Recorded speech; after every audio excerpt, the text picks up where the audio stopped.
नमस्कार, मैं हूं ओम द्विवेदी। स्वागत करता हूं आपका स्टडी IQ IAS हिंदी के इस प्लेटफॉर्म पे।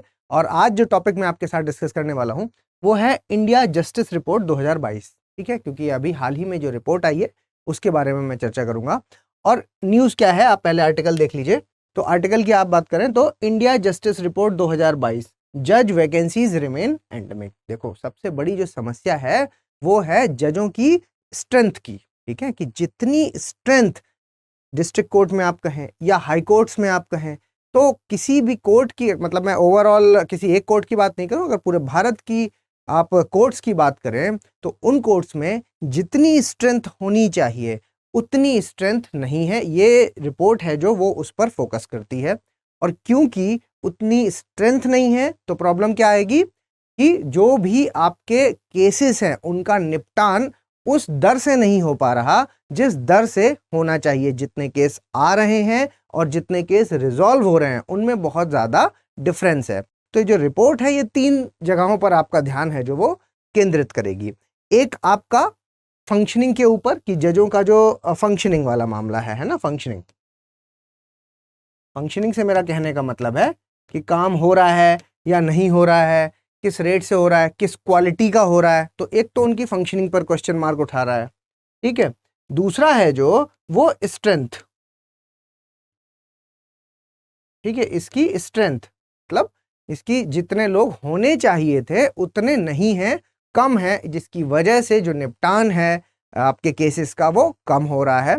तो ये 2 चीजें हो गई। और तीसरा जो एक और पॉइंट है वो है कि क्या हर सेक्शन से लोग हैं, मतलब कहने का कि विमेंस से क्या उतने लोग हैं जितने वहां पर कोर्ट में होने चाहिए जजों की संख्या, विमेंस के प्रॉपर रिप्रेजेंटेटिव्स वहां हैं? नहीं। क्या दूसरी किसी कम्युनिटी के जो उस जगह पर ज्यादा है, तो क्या उस हाई कोर्ट में या उस डिस्ट्रिक्ट कोर्ट में लोग, जजों का रिप्रेजेंटेशन सही मात्रा में बराबर है? तो लिख लेते हैं यहां पर रिप्रेजेंटेशन। ठीक है, रिप्रेजेंटेशन।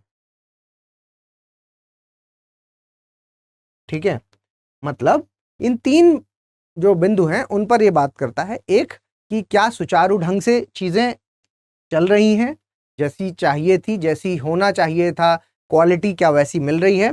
दूसरा, क्या प्रॉपर पर्याप्त लोग हैं।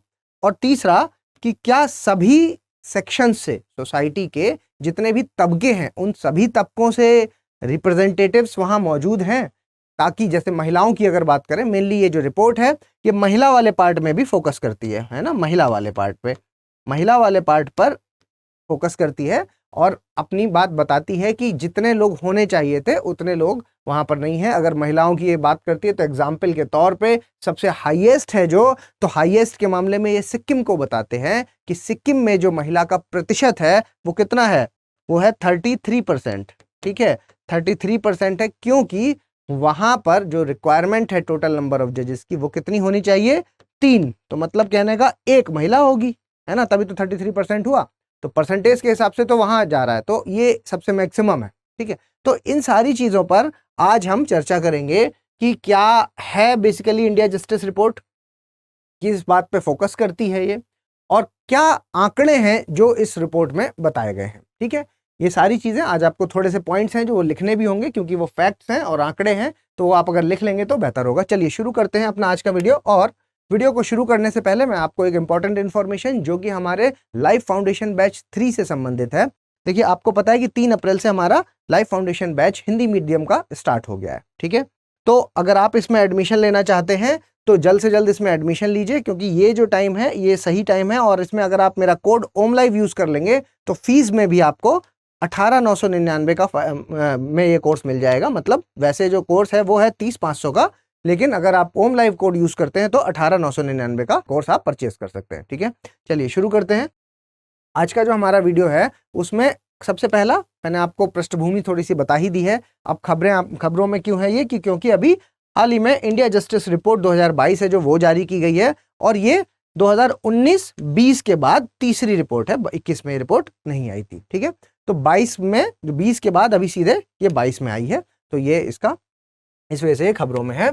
और सबसे पहला जो क्वेश्चन उठता है वो है कि इंडिया जस्टिस रिपोर्ट क्या चीज है। ठीक है, तो इंडिया जस्टिस रिपोर्ट एक अनूठी पहल है, किस चीज के लिए, जो न्याय तक पहुंच। ठीक है, इस पर न्याय तक पहुंच है जो, उसके आधार पर भारतीय राज्यों को रैंक देती कि कौन से स्टेट में जो न्याय है, जो जस्टिस है वो ज़्यादा मिला, कौन से स्टेट में कम मिला, और बहुत सी चीज़ें हैं जिस पर ये आपको ध्यान केंद्रित करेगी।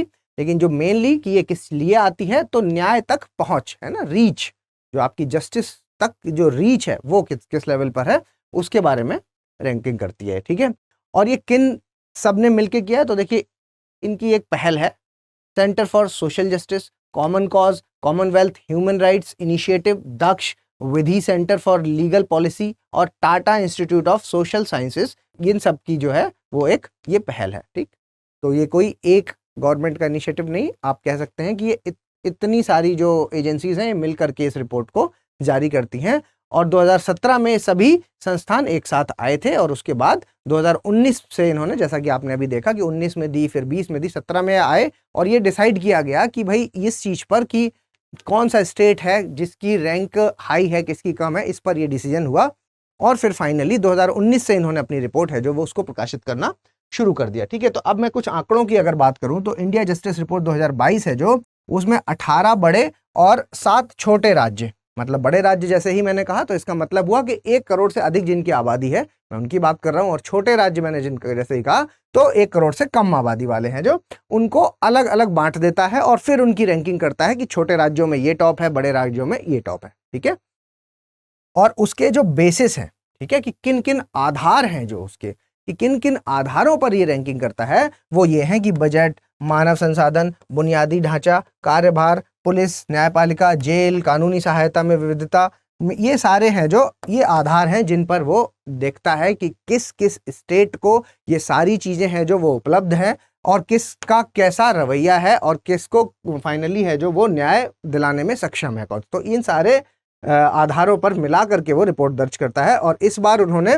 8 गैर रैंक वाले जो केंद्र शासित प्रदेश हैं और 3 राज्यों के लिए भी अपना डेटा दिया है, और तीसरी रिपोर्ट में 25 राज्य मानवाधिकार आयोग की क्षमता का भी अलग से आकलन किया है। ठीक, तो ये है, तो खैर आपको जो मेनली ध्यान में रखना है वो ये है कि ये आपका ये जो पहला पॉइंट और ये दूसरा पॉइंट, ये मेन चीज है कि ये 18 बड़े राज्य और 7 छोटे राज्यों को सेपरेटली रैंक करता है और क्या क्या इसके आधार हैं। ठीक है, चलिए आगे देखते हैं कि क्या है, मेन पॉइंट्स क्या हैं इसके। ठीक है, तो भारतीय अदालतों में अगर हम लंबित मामलों की बात करें तो वो बढ़े हैं। तो देखिए अगर मैं केसेस की बात करता हूं आपसे, तो देखो सबऑर्डिनेट कोर्ट हैं जो आपके ये एक तो देखिए आपका हाई कोर्ट हुआ, ठीक है, और एक आपके सबऑर्डिनेट कोर्ट हुए।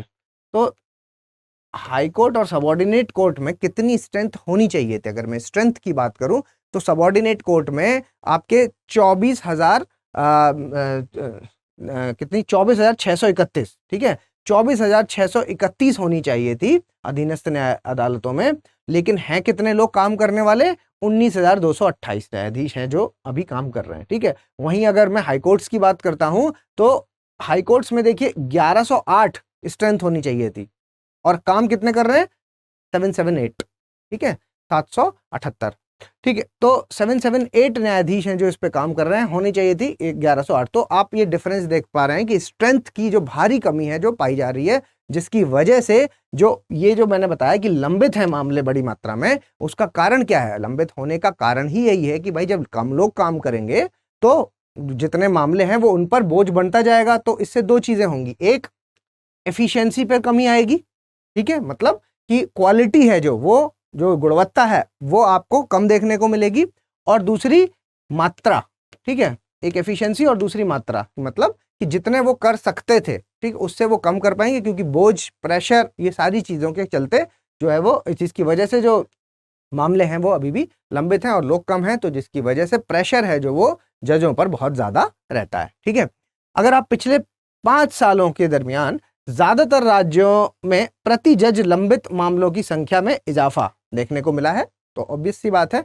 ना, जब आपको स्ट्रेंथ ही बता दी तो ये आप इन्फर कर ही चुके होंगे, और संख्या कमोवेश वही है, ठीक है, क्योंकि उसमें जज हैं जो बढ़ाने चाहिए थे वो बढ़ नहीं पाए। ठीक, तो ये तो सही बात है कि इसमें इजाफा देखने को मिला।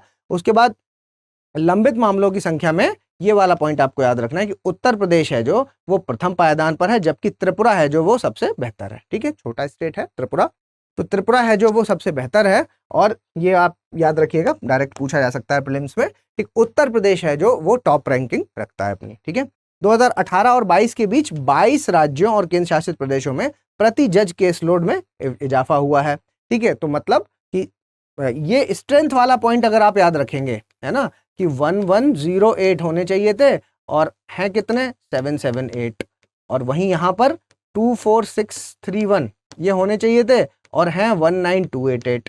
तो इससे ही आप ये सारी चीजें हैं जो वो आप निकाल सकते हैं, निष्कर्ष इसका निकाल सकते हैं, और ये बात आप समझ सकते हैं कि भाई जब स्ट्रेंथ कम होगी तो एक ही आदमी के ऊपर ज्यादा लोड पड़ेगा। ठीक है, तो यही चीज इसमें बताई गई है। ठीक है, इसके अलावा देखिए अधीनस्थ न्यायालयों की तुलना में उच्च न्यायालय का जो केस क्लियरेंस रेट है वो बढ़िया है, अच्छा है। ये पॉइंट आप मेंस में यूज कर सकते हैं। देखिए केस क्लियरेंस रेट लिखा हुआ है यहाँ पर। केस क्लियरेंस रेट का मतलब क्या हुआ कि एक साल में जितने केस आए और उसी एक साल में कितने केस हैं जिनका सॉल्यूशन दिया गया, मतलब जितने आए और जितना का वर्डिक्ट हो गया, फाइनल हो गया, खत्म हो गया वो मामला। ठीक है, तो उनको अगर आप कंपेयर करते हैं, दर उसकी कंपेयर करते हैं, रेट अगर उसका कंपेयर करते हैं, तो हाई कोर्ट्स में वो ज्यादा निपटान किए गए हैं कंपेयर टू आपके जो अधीनस्थ न्यायालय हैं, सबऑर्डिनेट कोर्ट्स है उनमें। ठीक, तो ये पॉइंट आपको ध्यान में रखना है। इसके बाद अगर आप और कुछ बिंदु की बात करें तो राष्ट्रीय स्तर पर कोर्ट हॉल की संख्या मौजूद न्यायाधीश की संख्या के लिए पर्याप्त है, हालांकि सभी स्वीकृत पदों के लिए अपर्याप्त है। ठीक, अगर इसके डेटा की आप बात करें तो अगस्त 2022 में उस समय स्वीकृत 24,631 न्यायाधीशों के पदों पर 21,014 कोर्ट हॉल थे, जो कि ये देखिए संख्या तो याद नहीं रहेगी, लेकिन हाँ आपको ये परसेंटेज याद रख सकते हैं आप कि 14.7% है जो उसकी कमी देखने को मिली है कोर्ट हॉल्स में। और दिल्ली, पश्चिम बंगाल, उत्तराखंड में आपका अगर इसमें कहेंगे तो 35 सेवारत न्यायाधीशों के लिए कोर्ट हॉल नहीं है। ठीक है, 86, 82 और 35, मतलब दिल्ली में कितने 86, पश्चिम बंगाल में 82 और उत्तराखंड में 35। ठीक है, ये जो सेवारत आपके जो न्यायाधीश हैं जो वहां पर काम कर रहे हैं उनके लिए कोर्ट हॉल यहाँ पर मौजूद नहीं है। ठीक, तो ये चीज आपको ध्यान में रखनी है। अगर हम कुछ और डेटा की बात करें तो देखिए आप कोर्ट हॉल के बेसिस पर भी देख सकते हैं कि अगर आप कोर्ट हॉल की संख्या की बात करें तो जितने जज मौजूद हैं, ठीक है, उनके लिए तो कोर्ट हॉल पर्याप्त है, लेकिन जितने होने चाहिए थे उसके लिए कोर्ट हॉल की कमी है। ठीक है, तो अगर मैं डेटा की बात करूं तो देखिए आप 14.7% है जो उसमें न्यायाधीशों की यहाँ पर कोर्ट हॉल्स की यहाँ पर कमी है। क्यों? क्योंकि देखो टोटल इतने होने चाहिए थे लेकिन इतने काम कर रहे हैं। ठीक, तो अगर डेटा तो याद रहेगा नहीं, लेकिन हाँ ये 14.7% है जो इसमें इतनी कमी जो है आपको देखने को मिली है न्यायाधीशों के पदों में। ठीक है, उसके बाद अगर दिल्ली, पश्चिम बंगाल और उत्तराखंड में कहा जाए तो दिल्ली में 86, पश्चिम बंगाल में 82 और उत्तराखंड में 35 सेवारत न्यायाधीश हैं जो उनके लिए कोर्ट हॉल नहीं है। ठीक है, इसके अलावा स्वीकृत न्यायाधीशों के लिए केवल 4 राज्यों और 4 केंद्र शासित प्रदेशों के लिए पर्याप्त कोर्ट हॉल मौजूद है। और एक और लास्ट डेटा आपका कि 11 राज्य या फिर केंद्र शासित प्रदेशों में 25% से अधिक की कमी है। ठीक, तो कोर्ट हॉल के मामले में ओवरऑल आप ये बात समझ सकते हैं कि कोर्ट हॉल के मामले में भी यहाँ पे कमी पाई गई है कि जितने जजों की मौजूदगी है उतनों के लिए तो है, लेकिन जितने होने चाहिए थे जज उनके लिए अपर्याप्त कोर्ट रूम है, जिसमें अलग अलग जगहों पे अलग अलग संख्या है जो वो देखने को मिल रही है, जहां पर कोर्ट रूम्स जजों के लिए पर्याप्त नहीं है। ठीक है, ओवरऑल ये कहने का मतलब है। इसके बाद अगर आप महिलाओं वाला पार्ट देखें तो देखिए ये एक मुख्य बिंदु है जो कि एक बड़ा कंसर्न भी हो सकता है कि किस तरह से जो विमेंस का रिप्रेजेंटेशन है उसको बढ़ाया जाए। ठीक है, महिलाओं की जो भागीदारी है, महिलाओं का जो रिप्रेजेंटेशन है वो किस तरह से बढ़ाया जाए, ये एक बहुत बड़ा कंसर्न हो सकता है। क्योंकि आप अगर टोटल विमेंस के इनके रिप्रेजेंटेशन की बात करेंगे तो ऐसे हाई कोर्ट्स भी हैं, कई सारे ऐसे हाई कोर्ट्स हैं जहां पर विमेंस का रिप्रेजेंटेशन मौजूद ही नहीं है। ठीक है, जैसे कि मैं आपको ये बताऊं तो ये देखिए बिहार हो गया, त्रिपुरा हो गया, ये वाला पॉइंट पढ़ें, बिहार, त्रिपुरा, मणिपुर, मेघालय, उत्तराखंड, ये ऐसे हाई कोर्ट्स हैं जहां पर कोई भी महिला नहीं है। ठीक, तो क्या क्वेश्चन अराइज होता है कि क्या इस एक वर्ग के लिए, इस एक तबके के लिए कोई रिप्रेजेंटेशन होना चाहिए था कि नहीं होना चाहिए था, ठीक है। तो उसी तरह सभी वर्गों के लिए, सभी सेक्शंस का रिप्रेजेंटेशन भी मौजूद होना एक इंपॉर्टेंट है, जो कि ये वाली रिपोर्ट है जो महिलाओं पर फोकस करती है कि महिलाओं के मामले में बिहार, त्रिपुरा, मणिपुर, मेघालय और उत्तराखंड में कोई भी महिला काम नहीं कर रही है, ठीक है। उसके अलावा आप अगर उच्च न्यायालय स्तर की तुलना में जिला अदालत के स्तर पे देखेंगे तो अधिक महिला न्यायाधीश आपको देखने की मिलेंगी। मतलब हाई कोर्ट्स में आपको जो महिलाएं हैं वो कम देखने को मिलती हैं एज कंपेयर टू आपका जो सबऑर्डिनेट कोर्ट्स है, ठीक है। तो वहां पर जिला स्तर पर तो देखने को मिल जाती हैं, लेकिन वहां देखने को नहीं मिलती। तो आप ये पॉइंट आप लिख सकते हैं कि डिस्ट्रिक्ट में ज्यादा है और हाई कोर्ट में कम है, ठीक है। एक पॉइंट आपने ये बना लिया। इसी पर आधारित अगर आप डाटा की बात करें तो जिला अदालत स्तर पर महिला न्यायाधीशों की तुलना में 35% की संख्या है, ठीक है। यही अगर कहें कि कितनी ज्यादा है तो 35% ज्यादा है। देश भर के उच्च न्यायालयों में केवल 13% महिलाएं हैं। ये एक इंपॉर्टेंट पॉइंट है कि पूरे देश की अगर आप बात करते हैं हाई कोर्ट्स में तो 13% महिलाएं हैं, और अगर सबऑर्डिनेट कोर्ट्स अदालतों के मामले में 70% महिला न्यायाधीशों के साथ गोवा है जो वो सबसे आगे है, ठीक। तो ये आप लिख लीजिएगा कि फर्स्ट नंबर पे कौन है महिलाओं के मामले में जहां पे सबसे ज्यादा है, तो वो गोवा है। अगर पूरे इसके हाई कोर्ट्स की बात करेंगे पूरे देश की तो महिलाओं की संख्या है 13%, और अगर अधीनस्थ न्यायालय सबऑर्डिनेट कोर्ट की बात करते हैं तो संख्या है वो 70% है, ठीक है। मेघालय और नागालैंड के नाम भी याद रखें, क्योंकि मेघालय और नागालैंड में 63% है, जो कि ये सेकंड नंबर था। फर्स्ट गोवा, सेकंड मेघालय और आपका नागालैंड, ठीक है। अधीनस्थ न्यायालयों के में महिला न्यायाधीशों के प्रतिनिधित्व में लगातार इजाफा देखने को मिला है। अधीनस्थ न्यायालय की बात हो रही है यहाँ पर, ठीक है। लेकिन जो हाई कोर्ट्स हैं उसमें हिस्सेदारी लगातार कम होती जा रही है, ठीक है। तो ये एक कंसर्न है, जैसा कि मैंने आपसे पहले भी कहा कि महिलाओं के मामले में ये एक बड़ा कंसर्न है कि क्या इस तबके का प्रॉपर रिप्रेजेंटेशन है या नहीं है। तो हाँ, देखने को ये मिलता है कि प्रॉपर तो नहीं है, लेकिन अगर उसमें भी आप दो जगहों पे कंपेयर करते हैं, मतलब हाई कोर्ट और आप जब सबऑर्डिनेट कोर्ट्स में आप कंपेयर करते हैं, आप उच्च न्यायालय और अधीनस्थ न्यायालय में कंपेयर करते हैं, तो आप ये बात पाते हैं कि आपका जो सबऑर्डिनेट कोर्ट्स हैं, जो डिस्ट्रिक्ट लेवल है, वहां पर महिलाओं की संख्या देखने को ज्यादा मिलती है और उच्च न्यायालय में वो लगातार कमी देखने को मिल रही है, ठीक है। वहीं जाति आधारित आरक्षण अलग अलग राज्यों में अलग अलग है। देखिए इसमें क्या है कि डेटा के मुताबिक जो जिला अदालत स्तर पर किसी भी राज्य या केंद्र शासित प्रदेश में सभी अनुसूचित जातियों, अनुसूचित जनजातियों और अन्य पिछड़ा वर्ग का कोटा पूरा नहीं हो सका है, ठीक है। तो ओवरऑल यहाँ पर वही रिप्रेजेंटेशन वाली बात है जो मैंने आपसे कहा कि क्या सभी तबकों का सही रिप्रेजेंटेशन है, क्योंकि देखिए जब महिला से संबंधित केस होगा, ठीक है, तो कितना भी कोई बैलेंस अप्रोच रखे, लेकिन जो पीड़ा है, महिला की पीड़ा महिला से बेहतर और कोई नहीं समझ सकता। तो इसलिए उसका भी रिप्रेजेंटेशन है जो वो प्रॉपर होना चाहिए। उसी प्रकार ये जो अनुसूचित जातियां, जनजातियां और अन्य पिछड़ा वर्ग हैं, उनका जो कोटा है वो भी वहां पर प्रॉपर भरा होना चाहिए, उसी आधार पर होना चाहिए, जिस मतलब रेशियो है जो वो मेंटेन होना चाहिए, कहने का मतलब ये है, ठीक है।